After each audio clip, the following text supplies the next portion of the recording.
Good morning, everybody. Hope you had a wonderful weekend. You see on the screen there, the 5Q date breakdown last week was how to correct somebody without them knowing you're correcting them. Because do we ever want to correct people? So everybody answer this. Do we ever want to correct people? Because when I listen to tapes, that's one of the worst things that I hear. And you're not doing it to make them, you just want them to have the right information. But how do they feel when you correct them? That you're saying that they're stupid or they're wrong, and who wants to be wrong? Nobody does. Now, on the other hand, if they've got a misconception, can we allow them to continue to have the misconception? No. We have to correct them. So on this, you'll on that tape breakdown for those who listen to, the formula is this: you agree with them because it's not that they're wrong; it's that they misinterpreted the question, right? So whatever their answer is, even if it's wrong, you're gonna tell them when and how that answer would be right. Okay, so you can tell them when or how that answer would be right so they can feel good about themselves. And then you're going to ask some small, easy questions to direct them to the answer that would have been right for the question that you asked. Is that a good skill to know how to do, guys? Yeah, I love your answer, Bob. Never correct them. Yeah, so is that a good skill to learn? Yeah, absolutely it is. So take a listen to that. You've heard me talk about this over and over and over, but gosh darn, guys, the implied annual return for the next 10 years now is almost negative 5% a year. Negative 5% a year. That means the market should, according to valuations, have to go down how much before it can start to have a positive return over the next 10 years? It's easy math. 10 years. Negative 4.7, what would that be?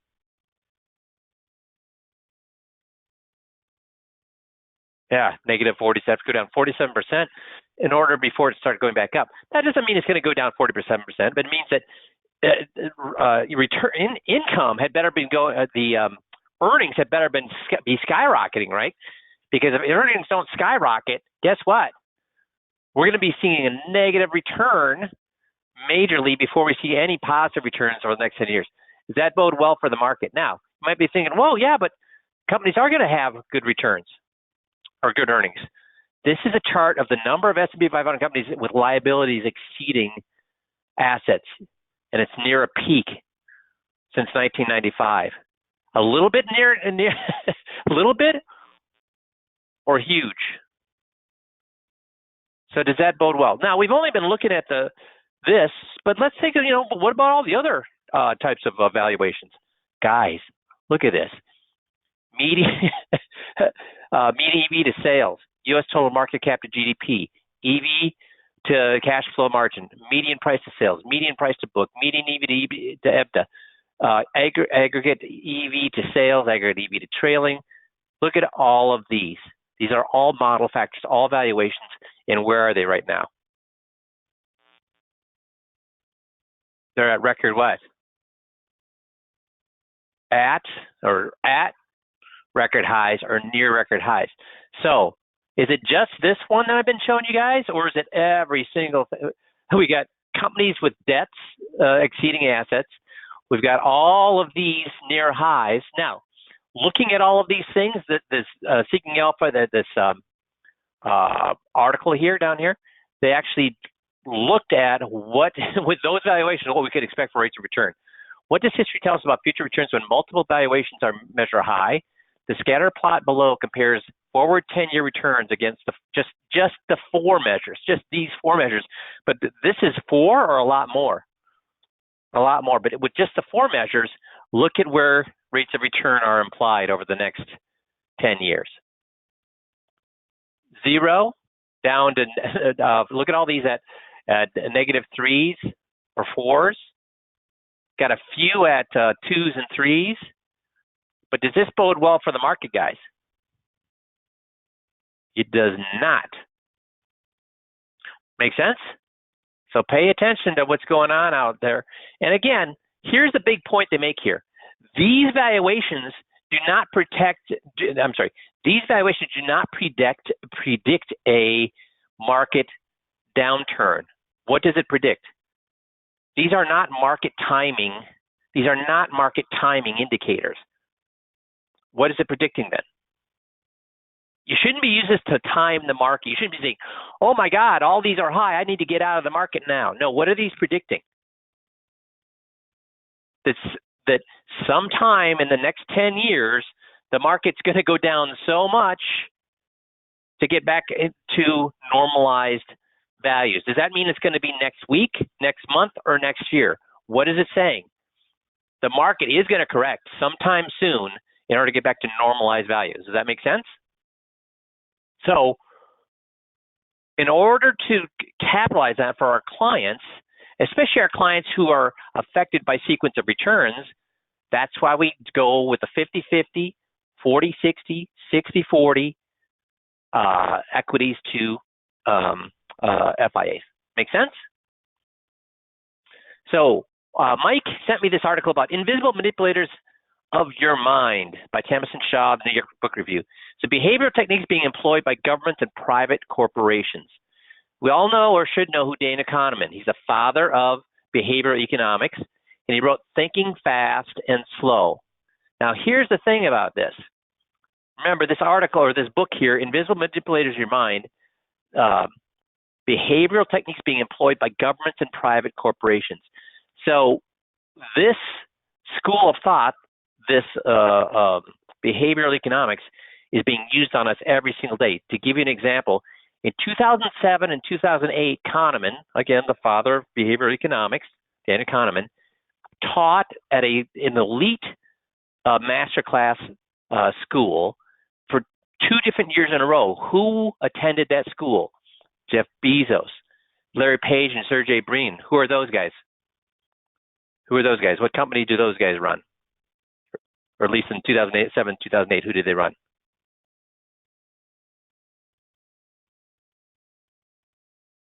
Yep, Google. That's right, Andre. Elon Musk, Nathan Myhrvold of Microsoft, Sean Parker of Facebook, Evan Williams of Twitter, Jimmy Wales of Wikipedia. They all attended Kahneman's class. And this is 2000, 2007, 2008. What have happened to all those companies in the last 10 and 12 years?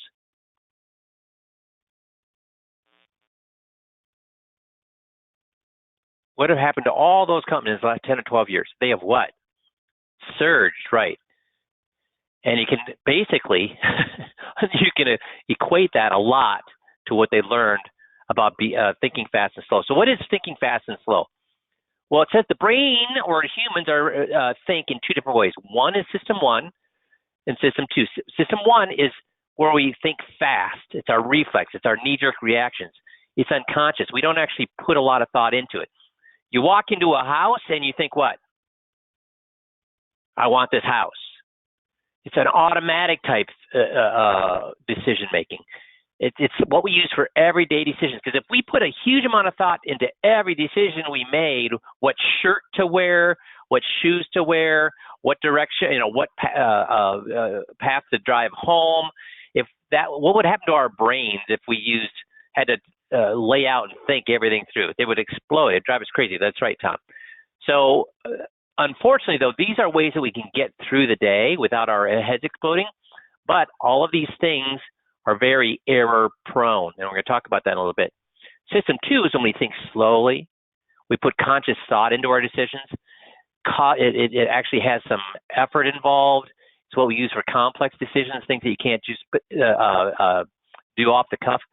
But it's much more reliable. Unfortunately, and I will tell you straight out that my wife and I are this way. One of the biggest decisions you make when you're an adult or financially is to buy a house, right?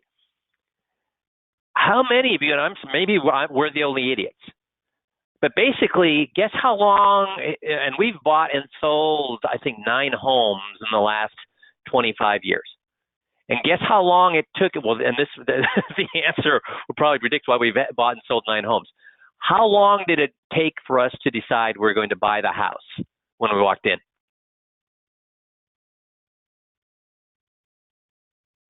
We walk in the front door, and guess what? Yeah, almost instantly. This is the house. The house I'm in right now. This is a house. Seconds. Now, guess how long it takes me to figure out what TV I'm going to buy? A week. Because I'm doing research, seeing which ones. Guys, it's crazy. Put all that time and effort into buying a TV, which is cheap, compared to buying a house. But that's how we do stupid things. And when it comes to money, do we do good? Do we think things through generally, or is it more knee-jerk reaction? Yeah, stupid. Now, here's why this is a great indication of why this stuff is so important. What movie is this from?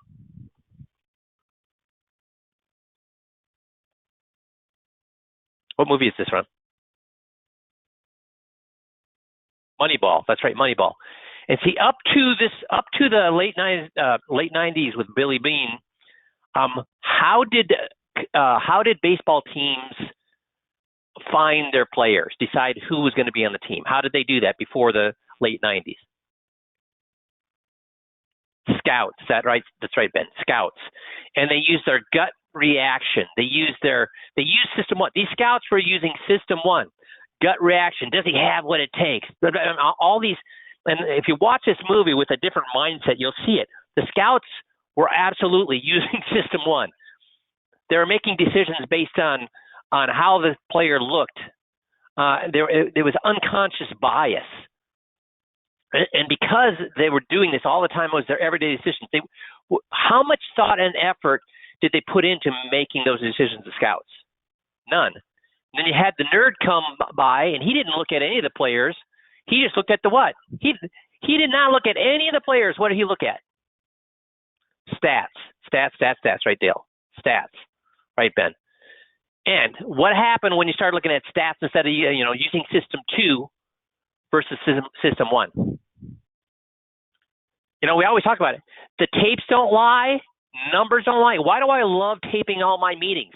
Because they don't lie. Why did they like looking at stats? Because they don't lie. You can't be deceived. Make sense? So what is a logical fallacy? See, System 1 is full of fallacies. It's error rich. We make a lot of errors when we use System 1. It's a reasoning error that weakens or invalidates the argument. So here's one of those fallacies that people have. People regret losses caused by their actions more than they regret inaction that could have averted losses. So why do people not want to move their money out of the market? Why do people not want to move their money out of the market? Because if they move their money out of the market and the market goes up, they feel what? Bad. But if they stay in the market and the market goes down, do they feel as bad? No, they just shrug their shoulders and say, well, the market's going to go down. So do you see this is the kind of stuff we fight. So why do we never talk about the markets going down with our clients? Now we do once they become our clients. But so let me rephrase that. Why do we never talk about the market going down with our prospects? Because do a lot of advisors talk to their prospects about, hey, you got to get, we can help you over. I'm the safe money guy. I can help you reduce your risk. I can help you make sure you don't lose money. With our 5Q system, do we ever worry about it or push that the market's going to go down? No.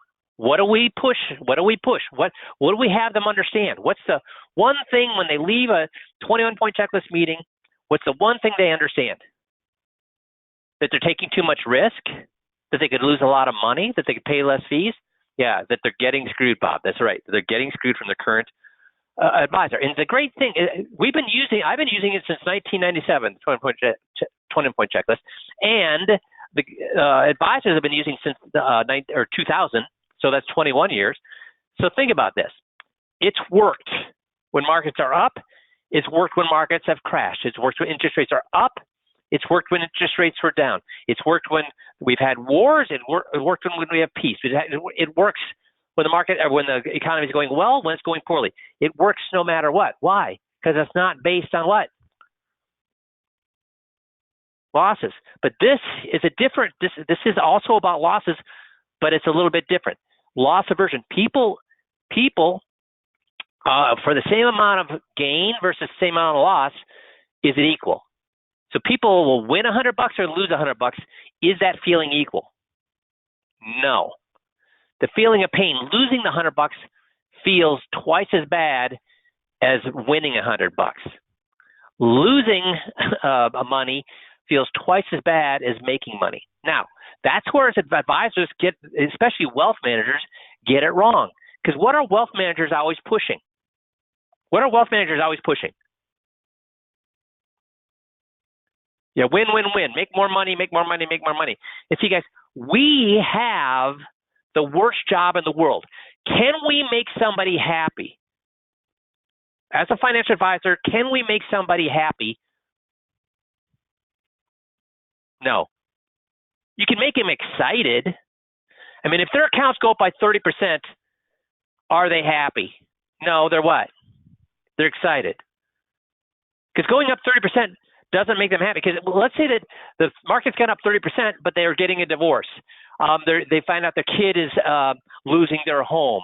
They find out that they have diabetes. So will that 30% make them happy besides all those things? No. Makes them excited. Oh, and David brings up, yeah, and even if they were happy, guess what they'd expect going forward? If you get anything less than that, now if they get 30%, if you get anything less, they're going to be what? Disappointed. Now here, on the other hand, we can't make them happy, but can we make them sad?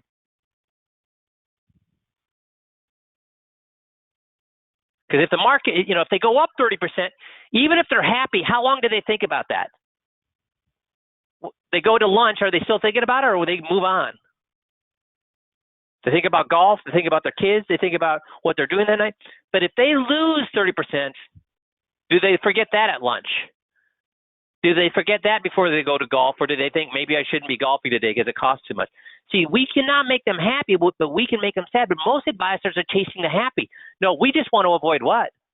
The sad, because the sad makes them feel twice as bad as happy makes them feel. The endowment effect. Here's another fallacy. People think that what they have is worth more than what it is. So there's been lots of different experiments, but the one that's usually called on, or the first one they ever did, was the mug experiment. They gave people mugs, and then they've done this with retired people. They've done it with normal people. They've done it with college students. They give people a mug, and then they have people who don't have mugs, and they want the people with a mug to value the mug, and how much the people without a mug are willing to pay. How much, when you have something, how much do you think something is worth versus how much the public is willing to pay? Real estate agents deal with this every day, right? Real estate agents deal, because what does everybody think about their house? What does everybody think about their house? It's worth more than it is. Yes, it's worth more than it is. And that's what this it's called the endowment effect. And that's a problem, because that's what we deal with our clients. When they look at their investments, as long as the market's going up, what do they think about their investments? That they were lucky that the market went up, or that they're geniuses that when the market went up? That they're, the endowment effect. I must have been brilliant because I'm making a lot of money. Does that make sense? They think what they have is worth a lot more than what it is. And this is another way to look at it: status quo bias. Would you like a shovel? No, I'm already using the spoon. This is the most frustrating thing, because when I was making $50,000 a year, and I would show them all the things that I could do, my beautiful plans as a CFP, making beautiful plans with tax credits, negating gains. I mean, I was doing all sorts of beautiful things, and what'd they say? When I'm showing them these beautiful plans, what'd they say? Nah, I'm what? I'm good. And see, that's what if we don't use the 5Q system, if we don't get them angry at their current advisor for taking advantage of them, we're going to suffer from this. So let's go back here and look at this a second. If we get them angry at their advisor, will they worry about rates of return? No. If we get them angry at their advisor, do they think that their advisor is wonderful? If they say in their own words their guy is screwing them, are they going to think Is the endowment effect going to kick in where they think their guy is still good? I got one no. I needed more than one no. So does the 21-point checklist take care of the endowment effect? It took care of these two things. Does it take care of the endowment effect? How about status quo? Do they think it's okay to stay with their guy if their guy is screwing them? No. So does it take care of that? Yes. People hate change, and what to do about it. I mean, if they change, they have to make decisions, and then what they'll have to do if they do change. They hate that. That's why they would just soon sit on their behinds, but they can't sit on their behinds with the 5Q system. Why? Because they have to then sit with somebody they think is taking advantage of them. In the last 20 years, over and over and over, I've heard guys talk about they can't believe that their clients basically put their vacation on hold or transferred money while they were on vacation. Why did those clients put their vacation on hold or transfer the money, do the paperwork while they're on vacation if it was just that close? Why? Because could they enjoy their vacation when they knew their current guy was screwing them? No. It's going to be going on in their head, so they want to get that moved as quick as possible. How many advisors outside of 5Q have ever had that happen, where people want to move their money before they go on vacation, or they'll interrupt their vacation to move their money? No one. Why? Because if let's say the advisor convinces them to get a better rate of return, does it really matter if they wait for 2 weeks to get that better rate of return? Does it really matter if they wait 2 weeks to get a lower fees? Does it really matter if they wait 2 weeks to change because they can get better tax savings? See, those things can wait. And if people wait 2 weeks, what are you in danger of if people wait for 2 weeks? What are you in danger of if people wait for 2 weeks? They won't do it. They'll change their mind. Complacency. I'm doing okay. Why make all the? I think we talked about it last week, where I would go to the Minnesota State Fair, and when I would walk through the door, or maybe I don't know if did I talk to you guys about the State Fair last year or last week? No, okay. So State Fair is huge. Minnesota's the second biggest state fair in the country. And when we walk in, they got food booths and these cool gadget booths and all this stuff. And I see I'm like a kid in a candy store. I want all this stuff. But I want to carry those gadgets and stuff around all day long in the hot sun, because it always is in August when it's 100 degrees. Do I want to carry all that crap around all day long for 10 hours? Or do I say, on my way back, I'm going to grab that and I'll buy it then and take it to the car? So I always say I'll buy that and it's terrific that I do that, because 99% of the time, it's now 4 o'clock, 100 degrees all day. I'm tired. I walk by the booth, and what do I decide? Don't eat it. Screw it. I want a thing like anything at 10 in the morning, but by 4, I'm saying I'm done. Just keep walking. We don't want people to do that, and that's why the 5Q system. I know guys. It's scripts. You have to be on your toes. You're asking these open-ended questions. I get that it requires a lot of mental effort, but the reason it's worth it is because we got to take people from making system 1 decisions to system 2, slow, conscious, effortful, complex decisions where they decide, I cannot trust my guy any longer. And when they do that, they know that decision is reliable. So how often do they change their mind? They don't. So it's worth the effort.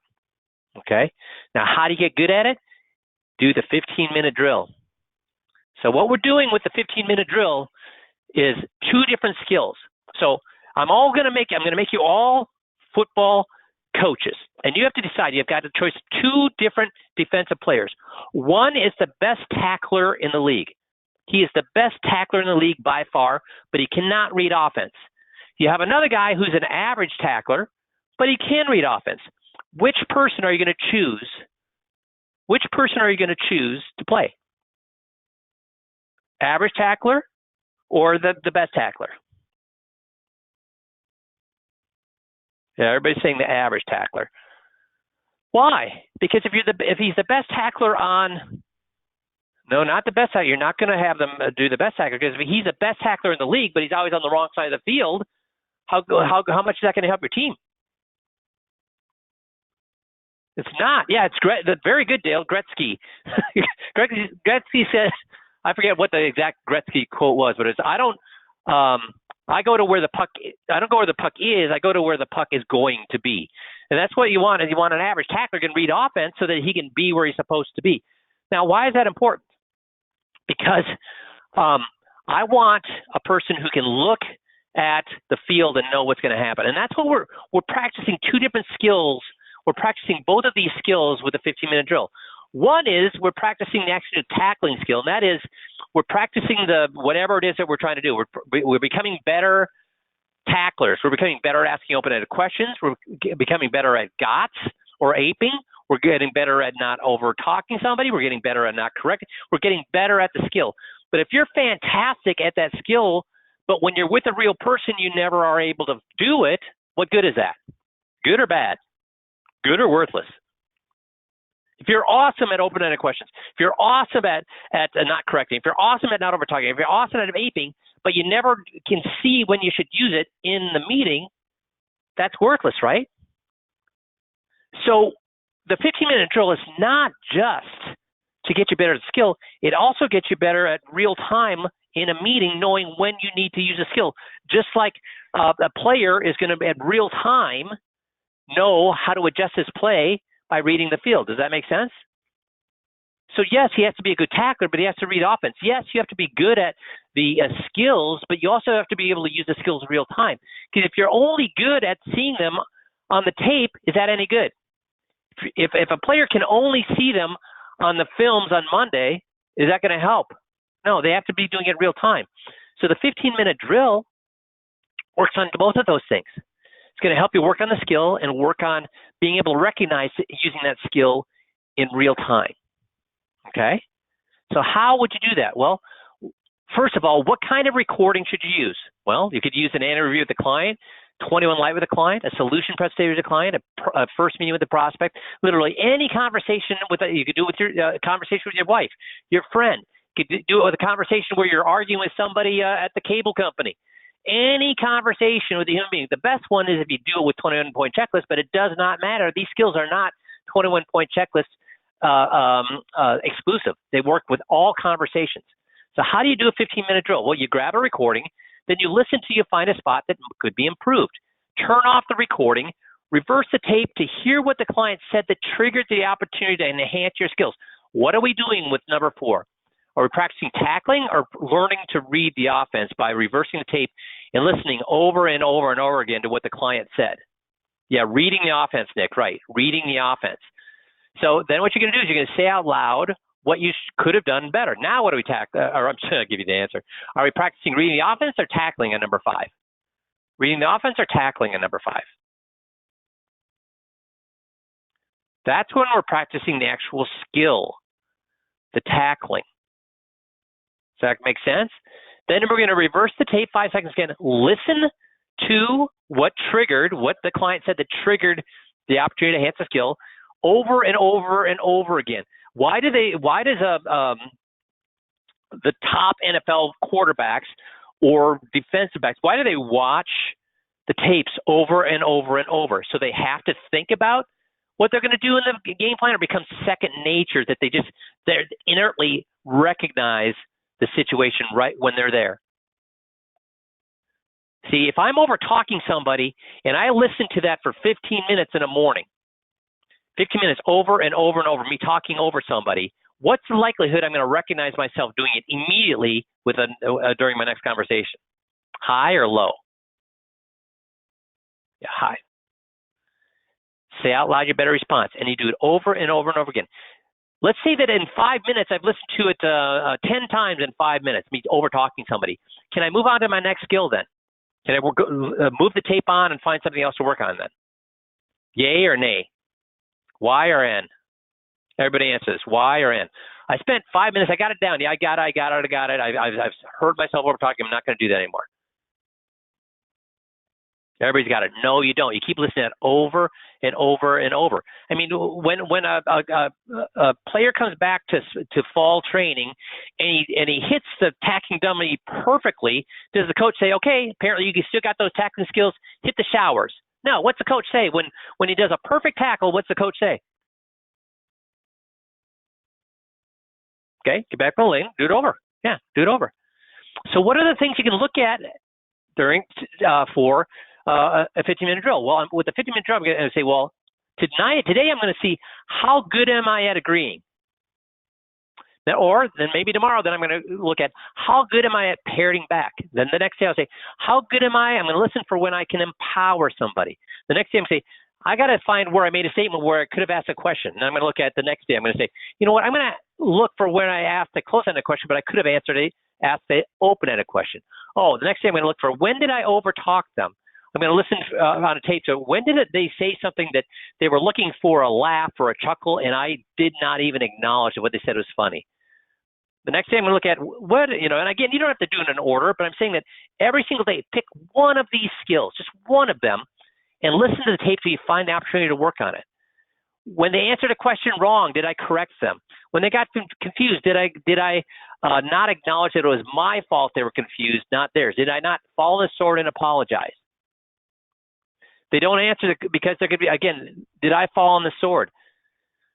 Misunderstanding what a client said. Was there a time when I didn't, when he said something or she said something, and I actually listened to the tape, find out, oh my goodness, what they said wasn't what I thought they said. I'm answering something that's completely or addressing something completely different from what they were saying. Qualifying language. Am I going forward when they say maybe, should have, probably, I see what you're saying? Am I moving forward, or am I circling back to getting them to acknowledge black and white, that it's a yes or no, not a probably, not a maybe, not a depends on? The client doesn't state the motive. Am I at the end of a 21 point, one of the points on the 20-point checklist, are they not stating the motive for their advisor? Are they not assigning blame to their advisor? Am I not recognizing when a client's getting ornery or disagreeable? See, these are the skills you can look for. If I listen to a client get disagreeable or get ornery over and over and over 15 minutes, what's the likelihood again that I'm going to see it in the next meeting? Now, even if you don't have a tape, we've got all these other client advisor meetings where I point out things that the person could have identified as doing better and how they could have done it better. So even if you don't want to do your own tapes, I think it's way better with the tapes. We've got all these other examples. See, doing that 15-minute drill makes you better at recognizing that particular problem or opportunity in live meetings, utilizing that skill when you're practicing your the next time you need it, and monitoring your own behavior during meetings. Why do I do this 15? After doing this for 23 years, why do I still do 15-minute drills? Yeah, because if I didn't do them, how long before I would start moving backwards? Because guys, is there anybody on this, do you think there's anybody in the world that can do 15-minute drills better than me, can do those skills better than me? Better not be. I've been doing it for 23 years. Better not be. I've done it hundreds of thousands of times. So that if I'm that good, why do the Rolling Stones still go and have still practice before their concerts? Just if they're not constantly getting better, and then you're losing skills. Those of you that have, so Jeff, you've coached a lot of kids, right? You coach a lot of kids. Yep, I have. And they love the practices a lot more than the games, right? Why don't we just play games all the time? Why the games is where they learn the skills on how to play other kids. That's where they're really learning those skills they're going to have in real life in the game. Why not just play games over and over and over again? That's the fun part. That's the skills that they really have to get better at, is playing games. Yeah, what I always tell them is the games are the tests and the practices are where you study. So the games are where we see how much did you study? How much did you learn? How good are you getting? It's really, the games are the measuring stick to see where you are. Practice is where you get good. Well, and when you practice, do you have them shoot one free throw? Because in a game, how many free throws in a row do they shoot? Oh, 2 at the most. 2 at most. And during practice, how many free throws did Michael Jordan shoot? Guys that are the best at three-pointers in the NBA, how many three-pointers do they shoot in a day? Thousands, literally. Thousands How many in a can they day. shoot I in a know game? people find that hard to believe, but that's true. Yep. And how many could they, if they only relied on the three-point during the game, how many times do they practice during the game then? Oh, in a game 20 you times? might take 30 times? Yeah, at most. So how could they get great at three-point shots if they're doing 20 and 30 versus thousands? Yeah, you can't. So guys, with the 15-minute, well, I'm sorry, Jeff, go ahead. No, I was just going to say, no, you wouldn't be able to. Yeah. So guys, why do you need to do the 15-minute drill? Because if you only rely on practicing these skills in front of real people, you're going to be doing it one time instead of dozens times, hundreds of times. So is there anything more important than the 15-minute drill in the morning? What if you don't have anybody on the calendar, no prospects on the calendar for the next month? Is it important to do the 15-minute drill first thing in the morning? Yes. So what would happen if you didn't answer your emails until you did the 15-minute drill? What would happen to your business if you didn't answer a single email until you did your 15-minute drill?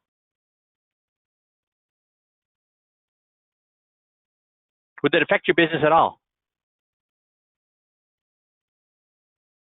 No. Do people know you're not doing the email until you do the 15-minute drill? How about not answering or not listening to voicemail until you do your 15-minute drill? How about not looking at the Wall Street Journal until you do the 15-minute drill? Is there anything in the morning that if you waited for 15 minutes and did the 15-minute drill instead that would affect your business? No. You know what is affecting your business? There is one thing that's affecting your business. What is that?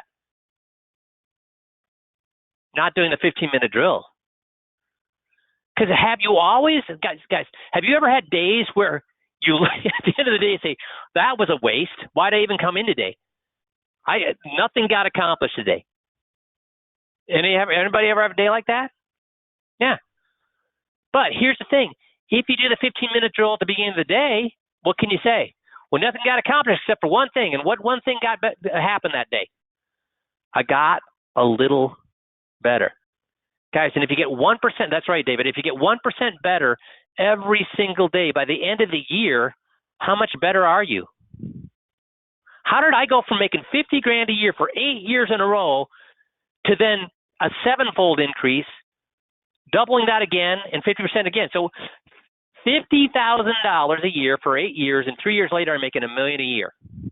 And I was marketing to the exact same people with the exact same list with the exact same marketing material. How did I go from $50,000 to $1 million? A 20-fold increase in 3 years. By getting a little bit, but it wasn't the 21-point checklist. Because if I just did the 21-point checklist, guess what? I might have doubled my income. Yeah, but I wouldn't have seen a 20-fold increase. Because the trick is what? The 21-point checklist? Yeah, you'll double your income with a 21-point checklist, but you're not going to see a 20-fold increase. The trick was me doing the 21 or me getting the skills so the client did the 21. What was the trick? Instead of doubling my practice, going up 20-fold, it was getting the interviewing skills, right, David? Getting the client to tell me. And guess how much work and effort for me, who likes to talk over people and tell people how it is and debate people. I mean, you can talk to, and many of you know me long enough. Are the skills we learn with the 21 with motivational interviewing, are those inherent to me or the total opposite of who I am? Am I just a natural, or they are the opposite of who I am? And I'll tell you, Missy and Jeff will both tell you, and Jerry will tell you, it's the opposite of what I am. In fact, outside of a client meeting, I am telling, selling, preaching, teaching, arguing, debating, and telling you how it is, talking over the top of you, because what I have to say is way more important than what you have to say. If I'm in a position where I want to make money, guess what? I am going to be using the skills that I have learned. Not that I'm not that I'm naturally able to do. No, they're skills that I've learned. Make sense? So here's the thing. It's going to make you better than you were at the beginning of the day. You're going to get better every day of the week. You've now improved 5 times in 1 week. You do this for a month, you've improved 20 times in that month. Do it for a year, you've improved 250 times if you do it Monday through Friday. Now compare that to the typical advisor that doesn't ever review a meeting they have.